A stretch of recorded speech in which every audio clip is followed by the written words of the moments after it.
Pigweed here. Today we review an IPA and ask, what is gender?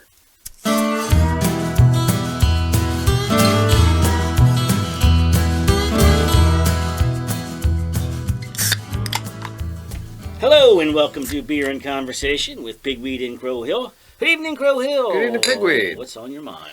Well, you know, I ran into somebody who was filling out a form at a doctor's office, and there's this place where they had to answer gender, and there were three choices. There was male, female, and non-binary. But okay. But isn't gender supposed to be a spectrum? They're always talking about, like, they keep coming up with all these new genders, and it's supposed to be a spectrum. So if it's a spectrum, shouldn't you, like, have a little dial to turn? Or that would make sense, right? Yeah. I mean, here's 0 and here's 100, and you're supposed to, like, push back and forth between those two, or something? That's the only way this silly system could work.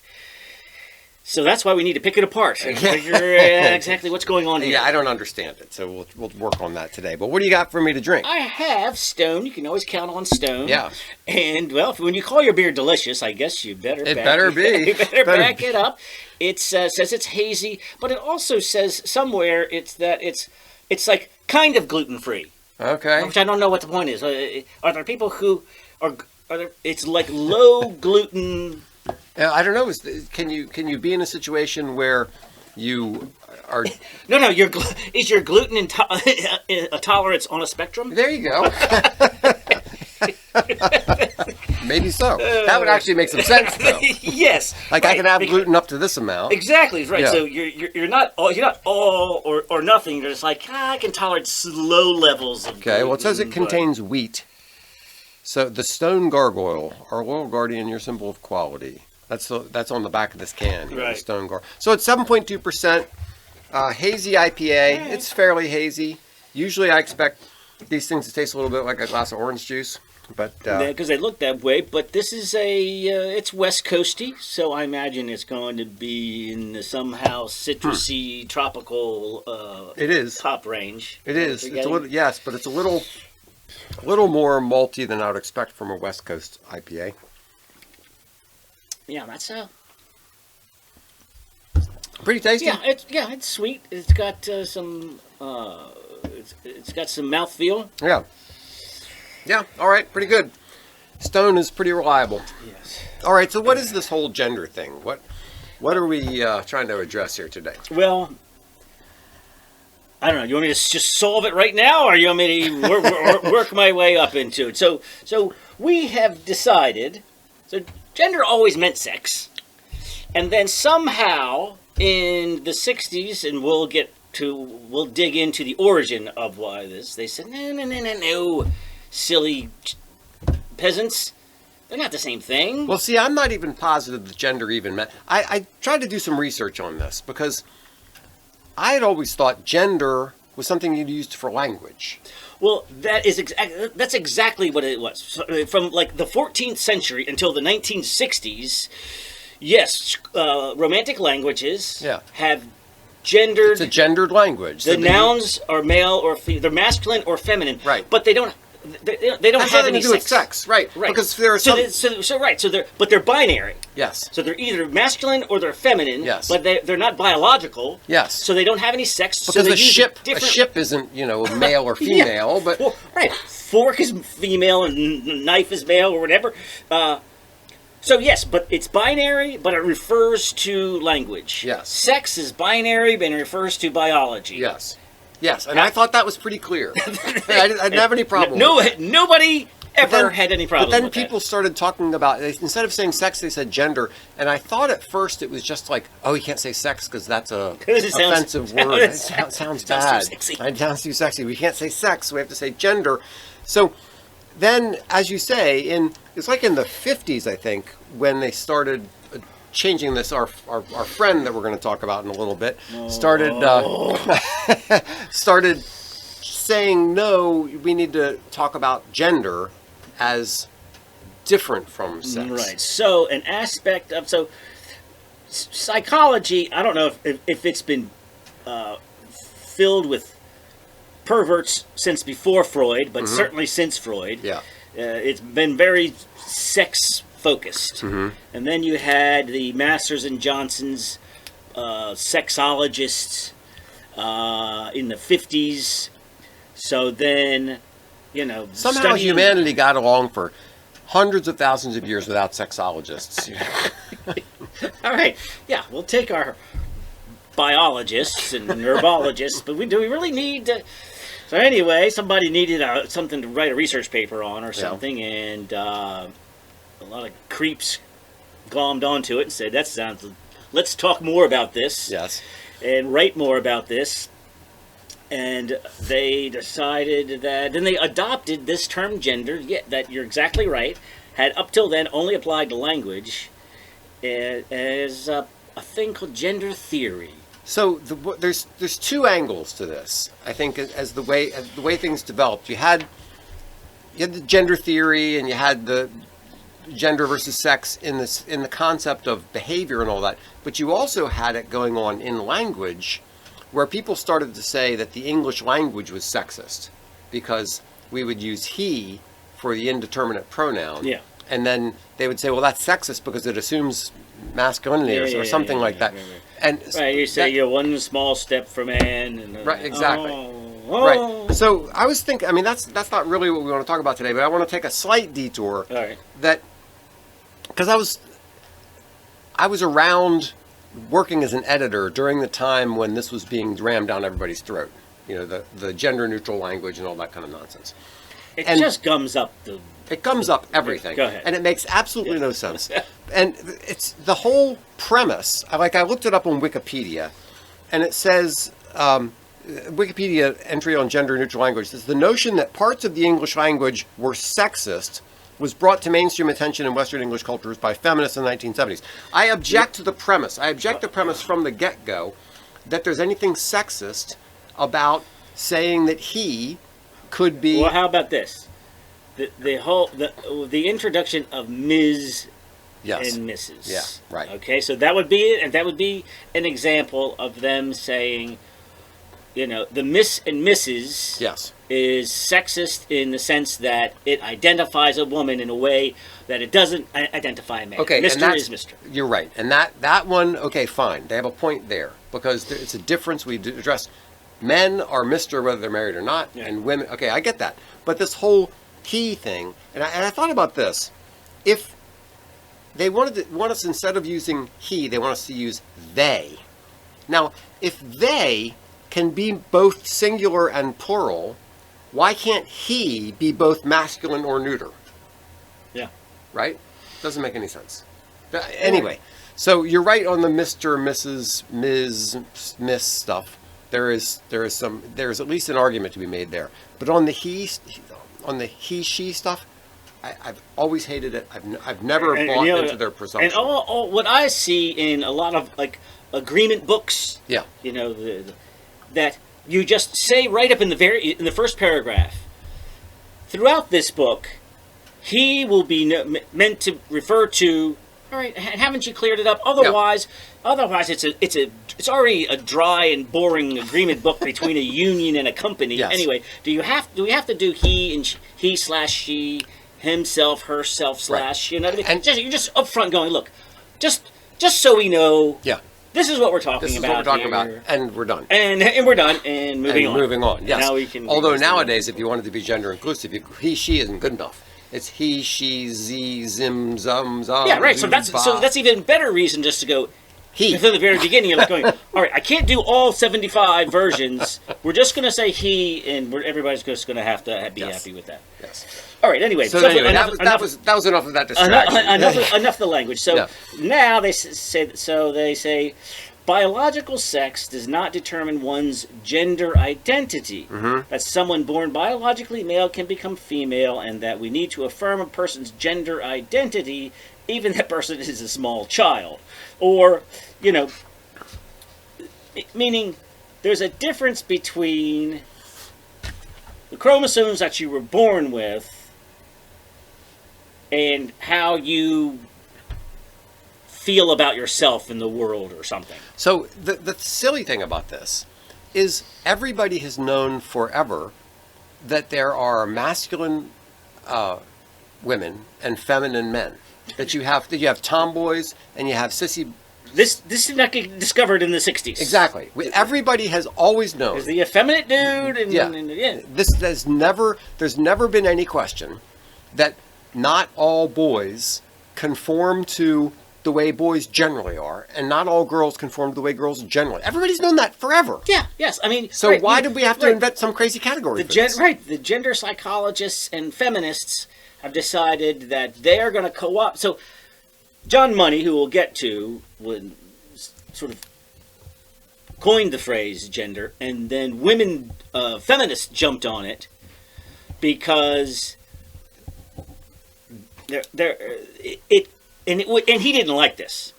The feminists said this is the patriarchy. Mm-hmm. So it's a social construct. Mm-hmm. The only reason that we think that there are two genders, or there are two sexes, but they're different genders because society imposes on girls how to behave and imposes on boys how to behave, and then this sort of matched their anti-patriarchy viewpoint, right? But, so that's why they loved the whole gender thing, but I just don't know where they went with it. So one of the things that's there are so many contradictions in the whole gender studies world.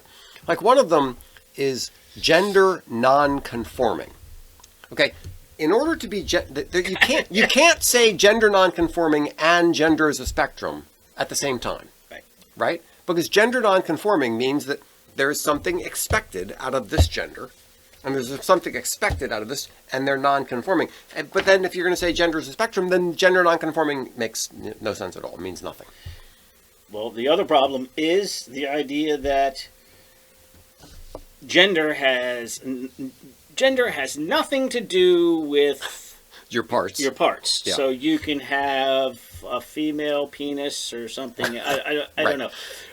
But it also has everything to do. Right, because in order to give gender affirming care, you need to change the parts around. Yes, because the only way that you can be this person that you feel inside is to change the parts around after just saying the parts don't matter. Yes. So the whole thing is confused and BS. Now why did we put up with feminist nonsense, and why did we put up with gender ideology nonsense? I have a theory. Well, you want to hear my theory? Yeah. Okay, it's a two-part theory on why we allowed all this stuff to happen. The first part is that society has to be solicitous towards women's needs. When women suffer, we're all concerned, and we ought to be, because we need to protect women. We have to protect women and children. That's the way it is. They make the babies. Yes. So when women are threatened or suffer or something like that, we have to pay attention. All right. For men, you're suffering. Well, that's what you're for. So who cares? All right. So take that. Now the second part is whoever cares the most wins. All right. So imagine you're at the office, and the manager says, "Okay, we have two ways we can do this. We can do it this way. We can do it that way."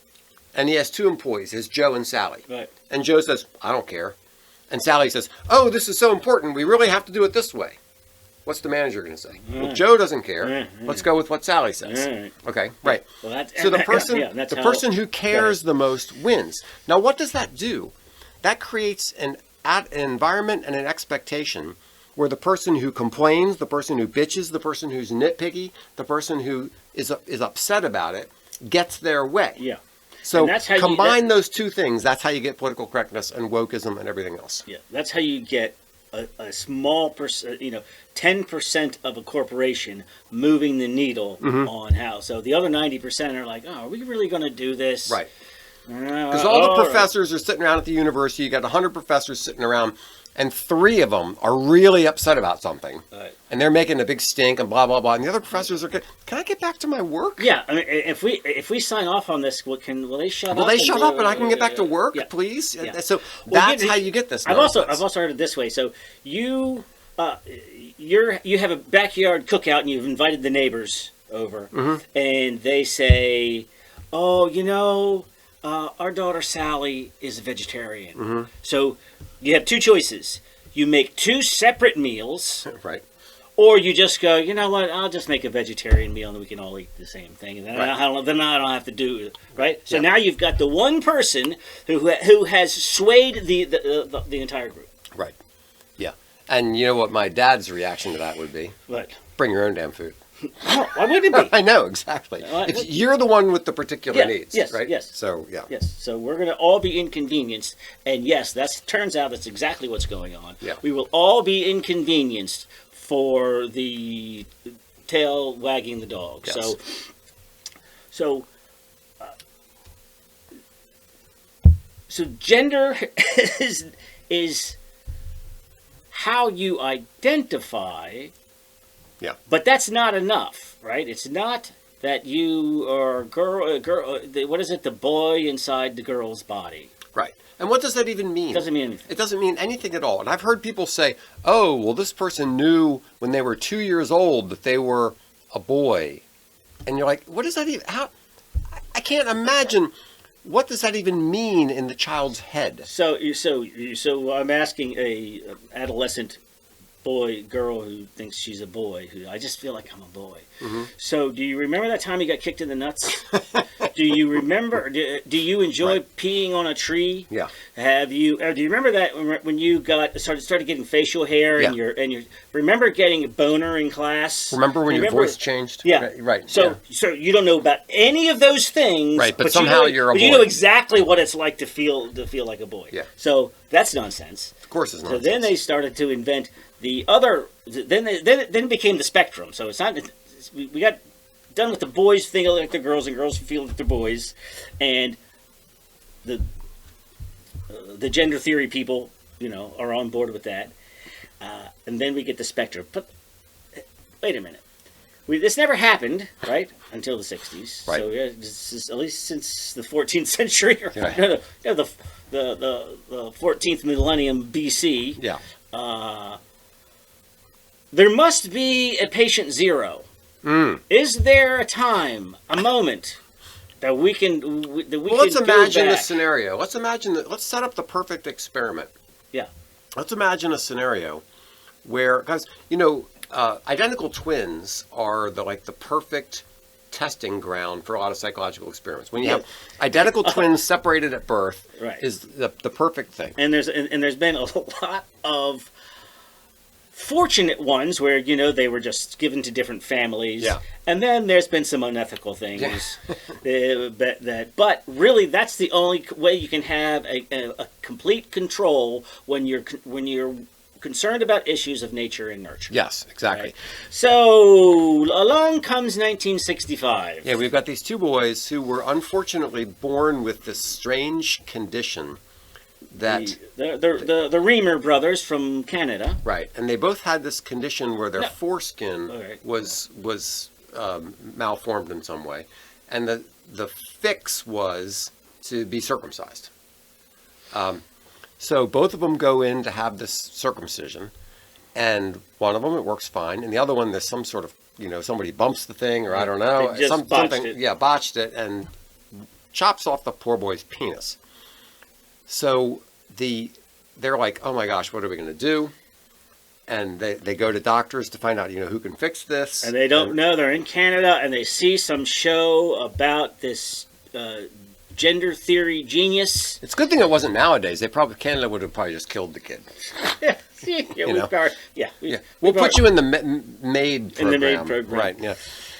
Then they said, yes, well, hey, here's good for you, Baltimore. Baltimore had a very early gender clinic before there was such a thing, and this creep, John Mooney from New Zealand, I believe, Money, right? Money? What did I say? I think it's Money. You said Mooney. Yeah, no, you're right. It's Money. John Money. It's like they saw him on TV. Yeah. And they're like, oh gosh, my son is a year old or something. Poor kid. Yeah. Poor kid. What are we going to do? Wait a minute. What? We can just raise him as a girl. And then you could see his eyes light up and see money and fame. So it's perfect. This was the opportunity for him to prove his theories. Because his theories were, if you raise a child as a girl, it's going to be a girl. So he invented the idea of the social construct. Yeah. No, The only reason that people have feminine characteristics, that girls have feminine characteristics and boys have male characteristics, is because when we see them in the birthing room, we say we're going to raise this one in one way and that one in the other way, and that's how they learn to think. All right, so we already know this stupid. So this is where it started. And here's a few things to note about this. First of all, that is absolutely crazy. First of all, okay, but the fact that there was some doctor somewhere that was absolutely crazy is not really noteworthy. That always happens. And what was noteworthy was that a lot of the so-called experts of the day believed this moron. Yes, right. Well, it was, revolutionary thinking. It was cutting edge stuff. Yes, and it fit with the zeitgeist thinking, and everything else. Exactly. Right. Exactly. So this reimagining, how we view human nature, how we view sex, since we're talking about sex all the time, and I really believe that this is the case. And hello, Reimer. Was it Reimer or Reimer? I've heard it 4 times and I forget. I think it's Reimer, but I'm not sure. All right. The Reimer brothers, so he says, oh my gosh. Here's my opportunity. I know how to solve this for these parents looking for an answer. So he did these some vulnerable parents. Yeah. They said, all right, this is the only way we're going to do this is we're going to just gut the whole area, create a fake vagina, and you tell what was it? David was it? Bruce? No. His name is Bruce. Okay. Raised as Brenda. Yeah. You tell Brenda that he's a girl, and you never mention anything about this again, and you bring them to me. I don't know how often, once a year or whatever. No, it's more often than that. But anyway, this was creepy, and there's a few things to note about this. I was saying that it's one thing for having one doctor who is crazy and has a stupid idea. It's another thing for having all these other professionals and experts affirming that and say, but you have to realize the field we're talking about. Yeah. This is a combination of psychology, which has a history of having perverts involved in it. Yeah. It's a combination of psychology and this new thing about gender studies and sexology and all that kind of stuff.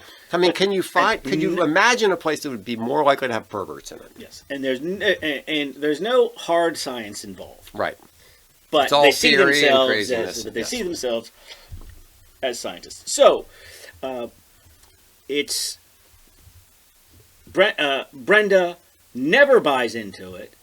Mm-hmm. Brenda, and with the frilly dresses and the makeup and all all of that, Brenda, she hates it. She hates it. Right. He hates it, and then he goes in their meetings with Dr. Money. Yeah, Dr. Money, who is like a pedophile and a pervert. The guy should have been taken out and shot. He would bring these siblings, 2 boys. He would bring these 2 boys into his place, and he would have them examine one another's genitals. Yeah. He would have them simulate sex with each other. Yeah, because that's how we learn about sex. Yeah, sure. That's how I learned about sex when I was 10 or what. Are you kidding? Examining body parts. The whole thing is disgusting.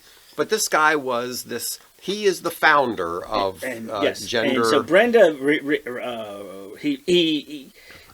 he fought this. He rejected it to the point where he threatened to kill himself at the institute. And they said, "All right, no more drugs and no more." The parents finally gave in. Yeah. Even the doctors gave in. Yeah. And David, or then Brenda, who was born Bruce, right, was adopted told the truth. name. Then adopted was the told name the David. truth. Yes. Yes. And now everything makes sense. But of course, you don't have any junk, and your breasts are growing. Yeah. So they stopped giving them the hormones, and I think they surgically removed the breasts or something like that. Yeah. So this poor kid has been put through the ringer so many different times, and has been fed these lies. Right. I mean, what happened to him was tragic. What happened to him was tragic. Yeah. But a lot of people are born with various kinds of problems. Having your parents lie to you and try to force you into something that you're not. 16 or something. Yeah, I know. That is just horrific. And that the doctors and the medical community went along and with the psychological torture. Yeah.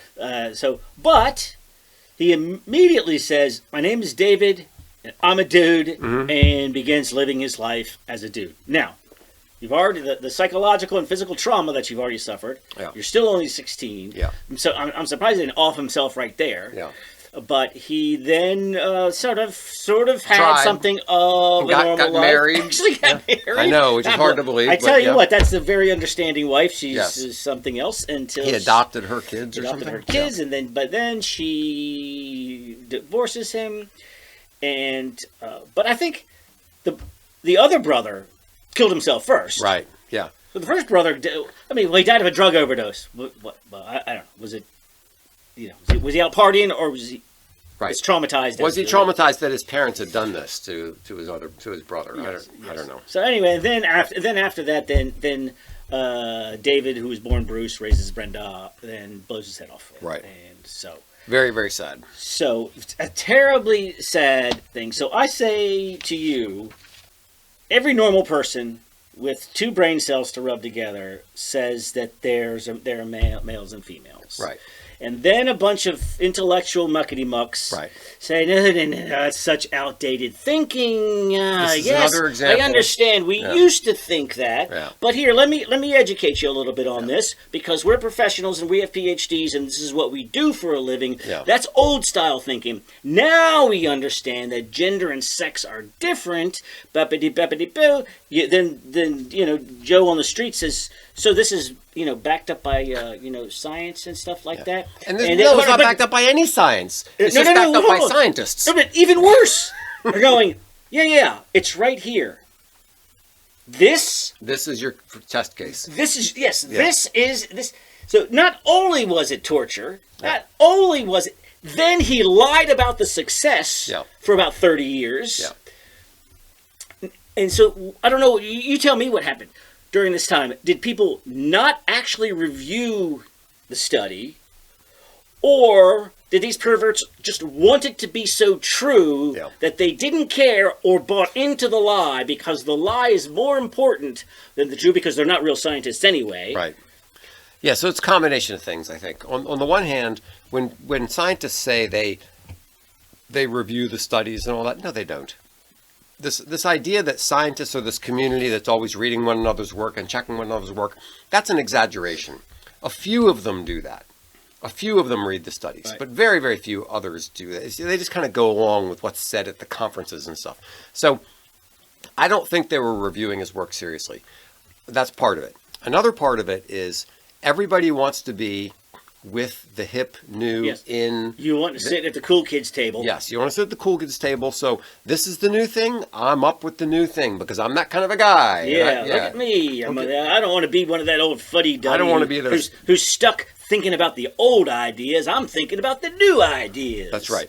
And it was a very revolutionary time, right? Yes. Then you've got the whole, sexual revolution and the 60s. So all those things combined, laziness and revolutionary feeling, and I want to be with the cool kids, and I don't want to be the old fuddy-duddy. I don't want to be Jerry Falwell about this. So I'm gonna go along with this stupidity, even if I'm not really quite sure about it. Right. So you had 30 years of just plain lying. Right. Then, because it really wasn't brought out into the open until like the 90s. Mm-hmm. So then you've had the other 30 years that we've known the truth and still buying into it. And not only buying into it, about 5 years ago, turned it up to 11. Mm-hmm. That not only are we going to buy the idea of the gender fluidity, gender spectrum, we're going to start butchering children and castrating people, and it's going to be great. Yeah.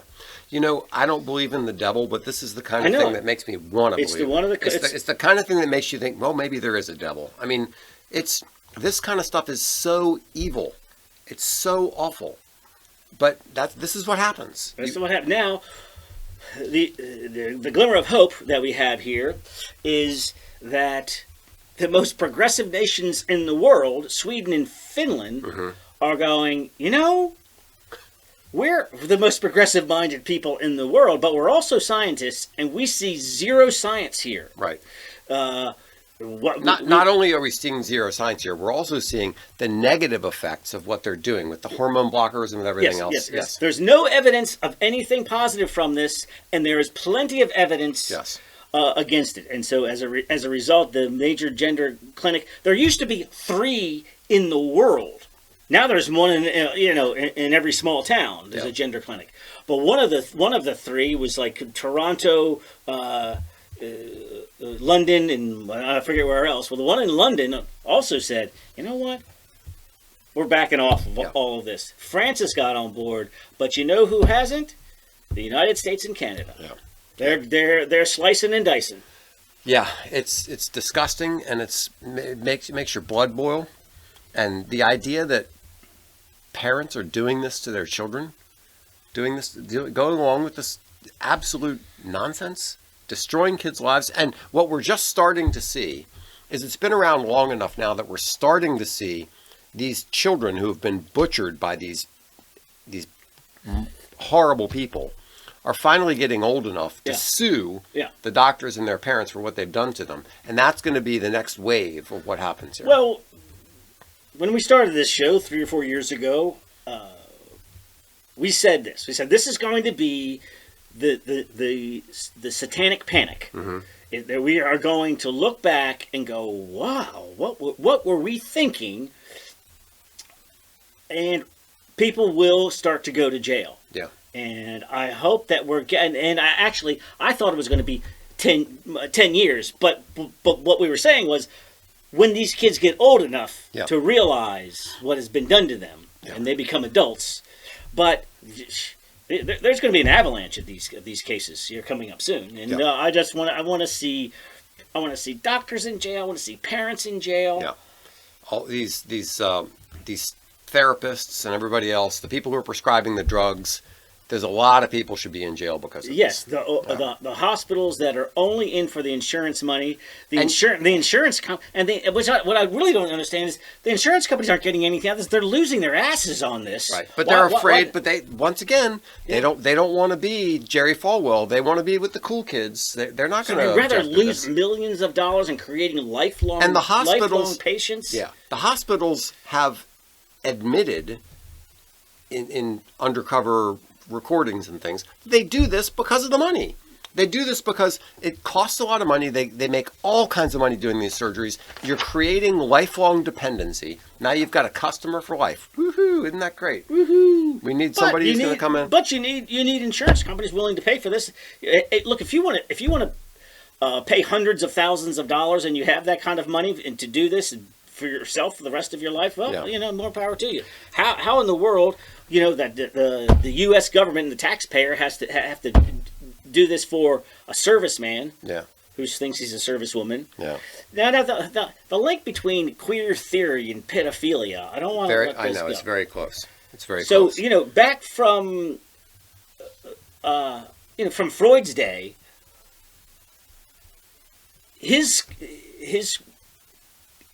he was the one who thought of children, or who proposed the idea that children are sexual by nature. Yeah. That's just creepy. It is creepy. Disgusting. Now you see now this association between trans and pedophile stuff, and we're coming for your kids, right? Basically. Yes. Yeah. Right? And they're out in the open about it. Why? I don't feel any need to go talk to elementary school children about my sexuality. Right. If you were a swim coach or a Boy Scout leader, come here, Johnny. Let's talk about sex. Yeah, no. Let's talk about knots. Let's talk about you about to get your ass whipped by my dad. Is how the real world should be, but instead Mom steps in and says, "Oh no, that's okay. Yeah, this is good. This is important for us to talk about sex because you need to talk about sex from the time they can speak, because they can identify, they can be gay." You see women on TikTok with their 18-month-old that they've already decided is gay, and it's so narcissistic because the reason they're doing that is because they get social credit by being so broad-minded that they have a trans kid. Yes, but that's because we have a culture that encourages that. I mean, if you had a culture where you get your ass whipped by showing up at school in a dress, then you don't show up in a school in a dress. If you have a culture that tells you how brave you are. I saw this great cartoon the other day. Panel 1 is there's this boy who's saying, Mom, I'm just really not into this. I don't want to get my penis chopped off. And then panel 2 is, how can you be so selfish? All my friends have trans kids. Yeah, exactly. Yeah. Look what you're making me look bad. I know. I mean, everybody else has a trans kid. Why can't I?